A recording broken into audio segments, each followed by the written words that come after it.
Hello, I'm Severin Suzuki speaking for ECHO, the Environmental Children's Organization. We're a group of 12 and 13-year-olds trying to make a difference. Vanessa Suddy, Morgan Geisler, Michelle Quigg, and me. We've raised all the money to come here ourselves, to come 5,000 miles to tell you adults you must change your ways. Coming up here today, I have no hidden agenda. I am fighting for my future. Losing my future is not like losing an election or a few points on the stock market. I am here to speak for all generations to come. I am here to speak on behalf of the starving children around the world whose cries go unheard. I am here to speak for the countless animals dying across this planet because they have nowhere left to go. I am afraid to go out in the sun now because of the holes in our ozone. I am afraid to breathe the air because I don't know what chemicals are in it. I used to go fishing in Vancouver, my home, with my dad, until just a few years ago we found the fish full of cancers. And now we hear of animals and plants going extinct, every day vanishing forever. In my life, I have dreamt of seeing the great herds of wild animals, jungles and rainforests full of birds and butterflies. But now I wonder if they will even exist for my children to see. Did you have to worry of these things when you were my age? All this is happening before our eyes, and yet we act as if we have all the time we want and all the solutions. I'm only a child and I don't have all the solutions. But I want you to realize, neither do you. You don't know how to fix the holes in our ozone layer.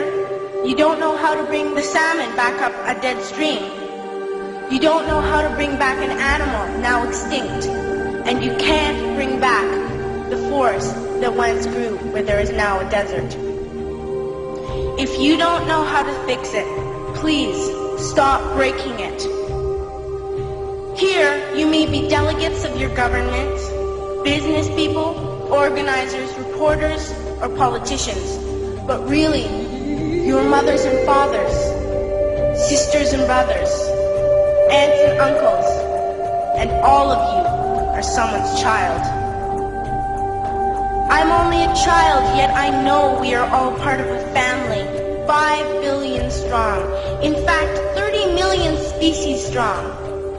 And borders and governments will never change that.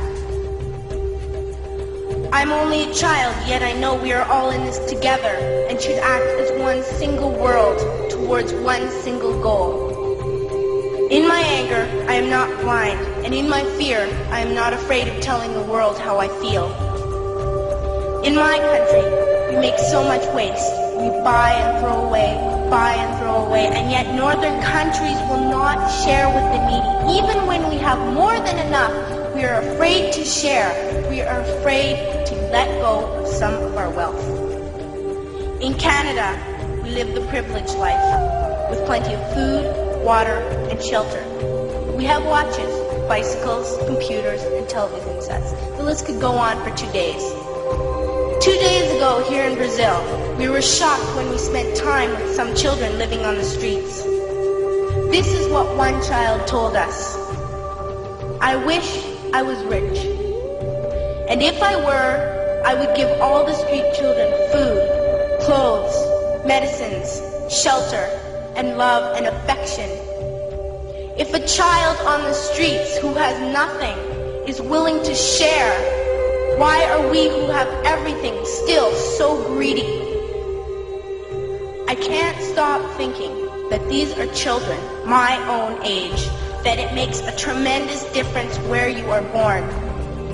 That I could be one of those children living in the favelas of Rio. I could be a child starving in Somalia, or a victim of war in the Middle East, or a beggar in India.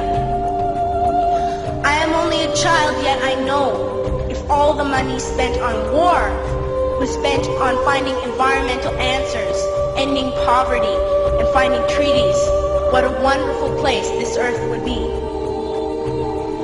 At school, even in kindergarten, you teach us how to behave in the world. You teach us not to fight with others, to work things out, to respect others, to clean up our mess, not to hurt other creatures, to share, not be greedy. Then why do you go out and do the things you tell us not to do? Do not forget why you are attending these conferences, who you're doing this for. We are your own children. You are deciding what kind of world we are growing up in. Parents should be able to comfort their children by saying, everything's going to be all right. It's not the end of the world, and we're doing the best we can. But I don't think you can say that to us anymore. Are we even on your list of priorities? My dad always says, you are what you do, not what you say. Well, what you do makes me cry at night. You grown-ups say you love us, but I challenge you, please, make your actions reflect your words. Thank you.